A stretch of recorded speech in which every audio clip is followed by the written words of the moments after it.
Once again, guys, good day. I'm bringing to you the last segment of business administration, which is a very short unit standard on how to manage administrative records. I think it has about got six. It's got about six sections. So I'll just run through it, and then shortly after the presentation, I'll send you the explanation of questions like I've done with the previous two unit standards. I'll send that to you on audio, so you should find it on your directly on your WhatsApp group.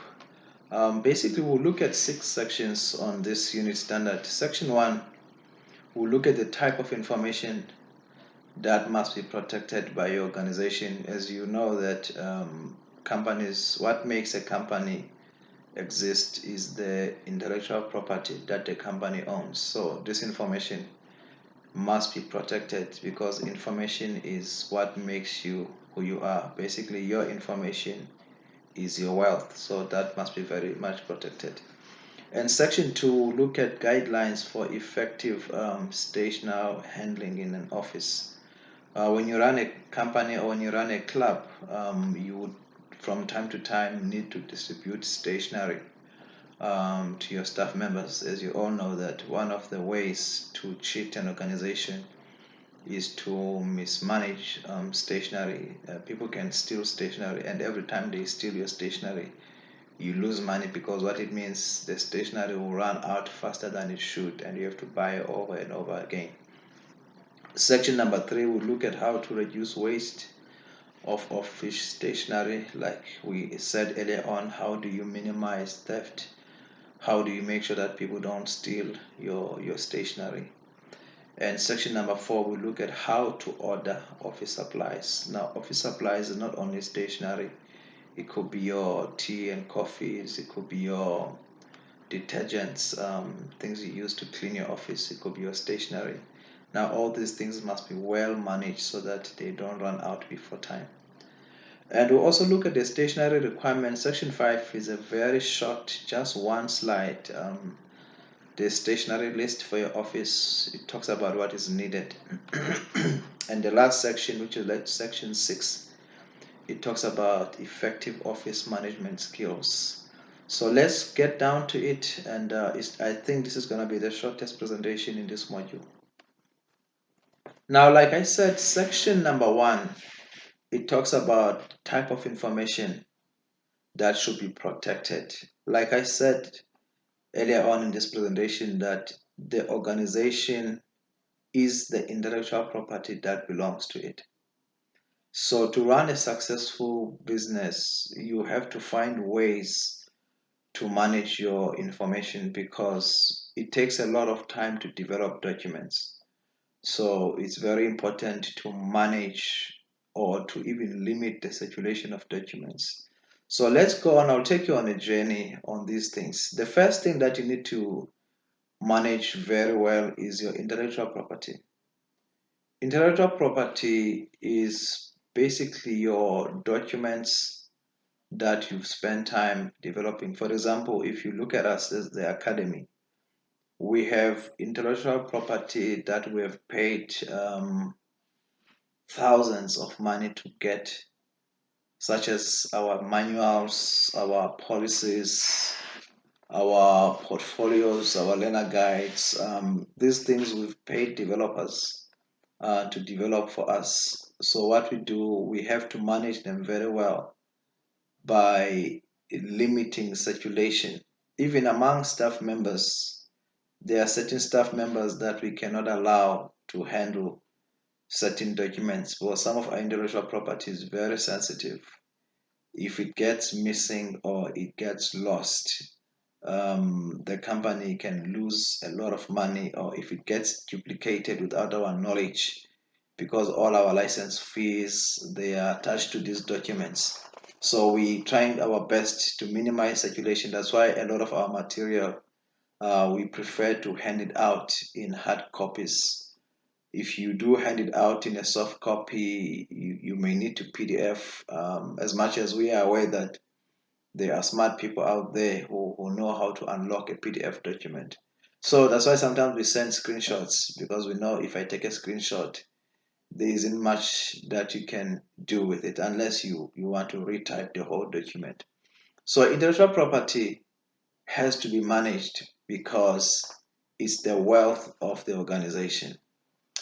The second piece of information that you need to manage very well is employee information. Like people who work in HR, there are lots of things that are confidential about your employees. For example, this will link to the third point, which is salaries. Employee information would have to do with salaries, for example. If you are the one who pay people their salaries, you have to keep that information very confidential.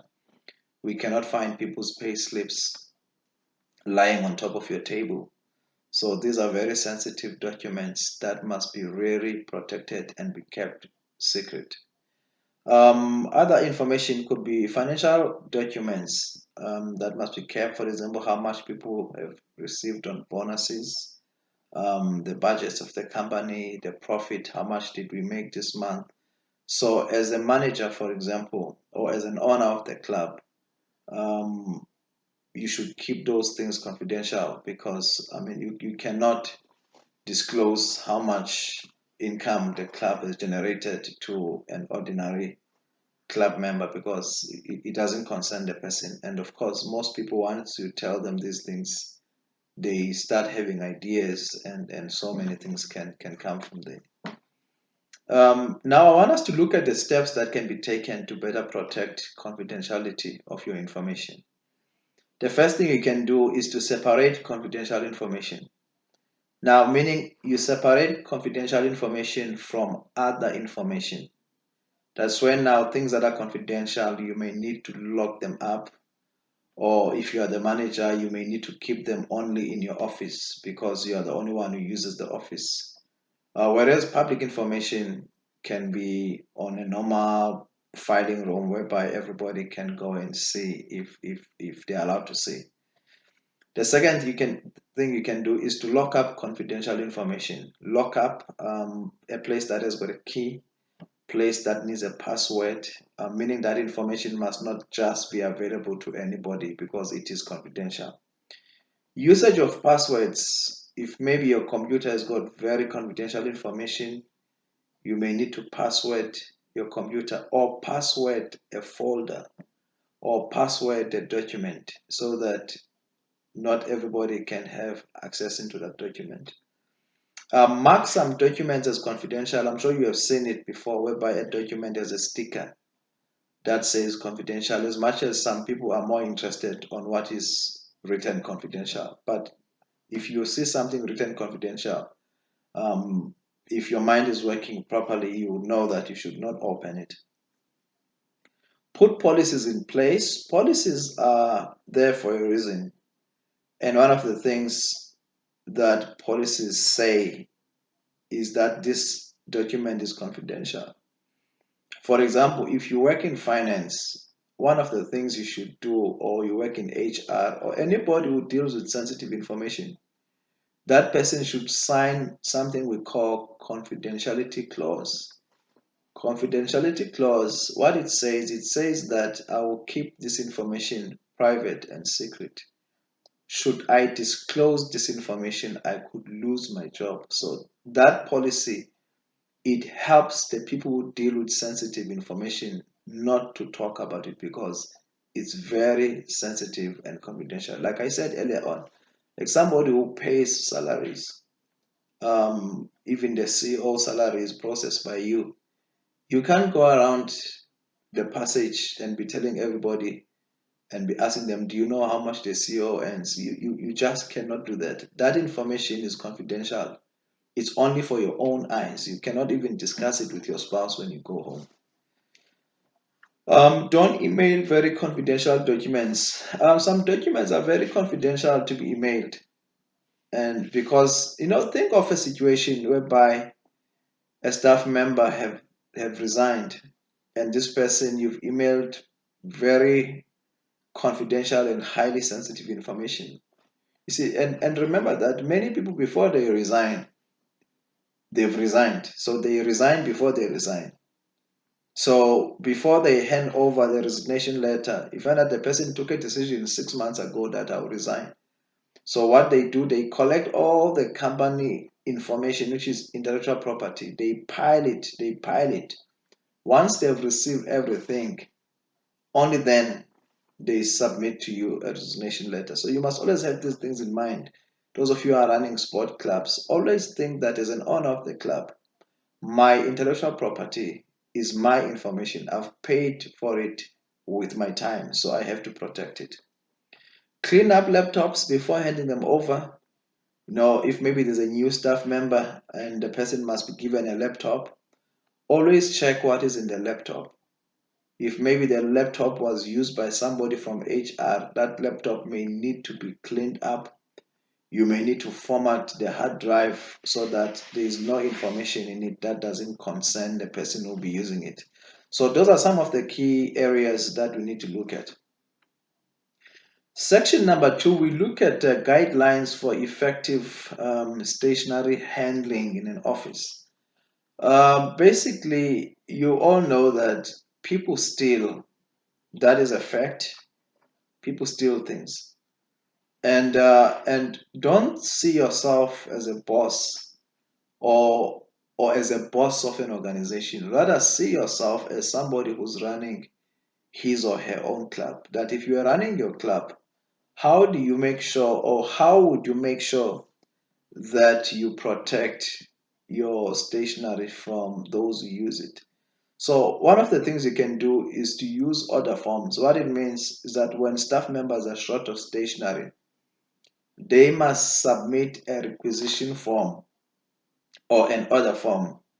So what we will do in our office, maybe once in 3 months, we would circulate forms to staff members to say, guys, if your stationery is running out, please indicate what you need. Obviously people, they order stationery according to the job that they do. For example, if a person is a driver, he may not need much stationery because the type of a job he does not require stationery. So when we circulate order forms, we look at what the person does and to check if the person needs stationery. Because people can buy stationery for their children using your office. They do all sorts of things. So as a manager, you have to think ahead and see how you can protect because if you buy things you should not buy, what that means is that the company loses money because before you notice you are buying stationery for somebody's child, and that's not what you want to do. Use a stationery policy. Always, there must be a policy for everything in your organization. Policy governs people. Now, stationery policy would state basic things such as you can only order stationery when your stationery is run out. You can only order once a month or once in 3 months. If these things are not in place, people will abuse your kindness. And the policy could also indicate the implications. For example, if somebody has misused his stationery or her stationery, what do you do? If a person ordered 5 pens last week and he comes to you as a manager this week to say, oh, my pen is lost, my calculator is missing, I can't find it. What do you do? So the policy should indicate that, for example, no staff member can order stationery within maybe 4 weeks after the last order was received. Because if you do those things, you find that you are spending a lot of money on stationery that is just given to family members. So those things must be very much managed. Number 3, appoint someone to manage your office stationery. Very important. It could be your office administrator. There must be somebody who handles stationery orders. That person, she makes the purchases. She's the one who gives stationery to staff members. They must sign for it. So that's very important. It has to be managed. If it's not well managed, you cannot control it. Number 4, provide what is needed. Provide what is needed is all about saying, like I said earlier on, if your job does not require a calculator, you cannot order a calculator. So stationery is not one size fits all type of thing. Staff members, they order stationery according to the job that they do. So that is very important. Section number 4, how do we order office supplies? I think we've spoken about this a little bit. Step number 1, make a spreadsheet of all office supplies. Now, this helps you to know what is needed and what is not needed, meaning there should be a standard checklist or a standard order form of what is used or usually needed in your organization. Of course, there should always be an option to add more things if it is required, and also an option to remove things that are not needed. Step number 2, check supplies once a month. You don't want to run out of stationery, without knowing. So from time to time, you must check. Do we still have enough red pens? Do we still have black pens? Do we still have enough calculators? Do we still have T-Pex? All those things are important so that you don't run out of supplies without you noticing. Step number 3, avoid superfluous items unless they are specifically requested. Now, this word could mean things that are not needed or things that you don't use. So don't just say one list fits everybody. Like I said earlier on, that stationary orders, they depend from person to person. There's somebody who might not need a calculator because the type of work that he does not calculate anything. So that person cannot have a calculator on his stationary order, or he cannot take it because it is there. He has to take what he needs for his job that he does for you. And section number 5, like I said, is a very short. I've got just one slide. Section number 5 is stationery list for your office. Now, the stationery list for the office, basically on this section, you have a list of stationery that you need. Now, of course, this will always depend on the needs of your organization. And of course, when you look at your learner guide, we've provided a long list of possible things that your staff members can choose from when ordering stationery. And finally, section number 6, that is how to effectively manage the office, or effective office management skills. Now, assuming that you run an office, you need a person to manage the office. Now, to have a person managing the office, basically we are talking of an administrator. Let's say somebody like yourself, you are being trained to manage an office, which is a very rare skill to have. Now, this section looks at the qualities that that person must have. If you want to appoint somebody to manage your office, what qualities must the person have? So we have listed a few qualities here that you can look at. Of course, there will always be more. Quality number 1 will be the ability to manage business documents. If you appoint somebody to run your office, the person must have an ability to manage business documents. Now, business documents could be anything from financial documents, HR documents. This person must be able to handle these documents with great care and confidentiality. Number 2, the person must have communication skills and strategies, meaning this person must be able to make calls. He must have, or she must have, great telephone manners and skills.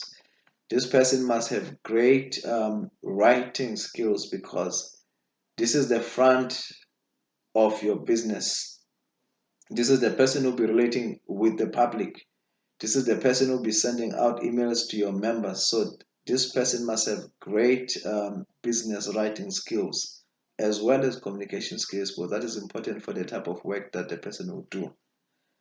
And of course, the person must have great information management skills, such as filing. When the person receives information, he or she cannot say the document is missing. She must have great ability to file documents accordingly. And finally, this person must be able to handle confidential documents. If you work as an office administrator, I promise you, from time to time, you bump into a lot of sensitive information.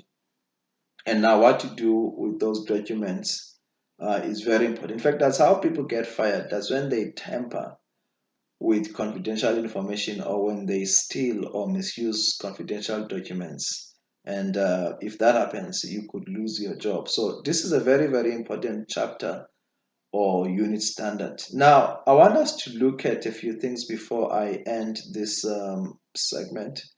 If you look at the last slide, you can ask your questions. I've got our WhatsApp number, or you can even inbox me on my personal number that you've got. Alternatively, you can drop a mail on our academic email address, which is ewacademy 19 at gmail.com. So please feel free. I'll send this presentation. I'll ask in fact, I've spoken to our IT guy that he should post it on YouTube together with other videos that you guys might need. And following shortly after this video will be an audio version, which is just to assist you with the strategies or to help you answer the questions on your portfolio. Now, this is the last segment of module 6. So now you can go on and answer all the questions and submit your portfolio of evidence as you've been given the date. Thank you so much.